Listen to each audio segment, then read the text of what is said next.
முன்னாள் அமைச்சர் ஏவா வேலுவுக்கு எதிரான லுக் அவுட் நோட்டீஸ் ரத்து செய்யப்பட்டிருப்பதாக தகவல் வெளியாக இருக்கிறது. கூடுதல் விவரங்களை செய்தியாளர் ஆனந்திடம் கேட்கலாம். ஆனந்த், வழக்கின் முழு பின்னணி என்ன? வணக்கம். முன்னாள் அமைச்சர் ஏவா வேலுவுக்கு எதிரான லுக் அவுட் நோட்டீஸை ரத்து செய்த சென்னை உயர்நீதிமன்றம் அவர் வெளிநாடு செல்லும் முன்னர் நீதிமன்ற அனுமதியை பெற வேண்டும் என உத்தரவிட்டிருக்கிறது. நெடுஞ்சாலைத்துறை தொடர்பான டெண்டர் முறைகேடு தொடர்பான அந்த வழக்கை ரத்து செய்ய வேண்டும் என கோரியும், தனக்கு எதிரான லுக் அவுட் நோட்டீஸை ரத்து செய்ய வேண்டும் என கோரியும் முன்னாள் அமைச்சர் ஏவா வேலு சென்னை உயர்நீதிமன்றத்தில் மனு தாக்கல் செய்திருந்தார். இந்த வழக்கு நீதிபதி ஜி.கே. இளந்திரையன் முன்பாக இன்று விசாரணைக்கு வந்தது. அப்பொழுது வழக்கு தொடர்பாக பதில் மனு தாக்கல் செய்ய அவகாசம் வேண்டும் என அரசின் தலைமை குற்றவியல் வழக்கறிஞர் ஜான் சத்யன் கோரிக்கை விடுத்தார். ஏவா வேலு தரப்பில் ஆஜராக இருந்த மூத்த வழக்கறிஞர் வில்சன் ஏற்கனவே நீதிமன்றம் பிறப்பித்த உத்தரவின் அடிப்படையில்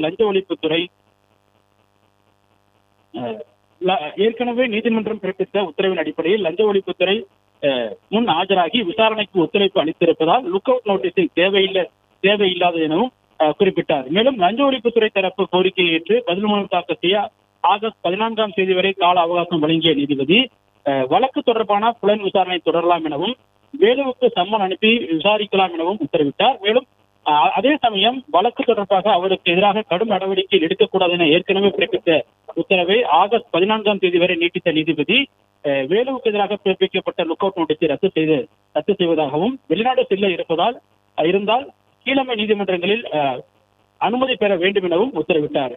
இதற்கிடையே வழக்கை ரத்து செய்ய கோரிய ஏவா வேலு தாக்கல் செய்த மனுவிற்கு எதிர்ப்பு தெரிவித்து அறப்போர் இயக்கம் சார்பில் இடையீட்டு மனு தாக்கல் செய்யப்பட்டது.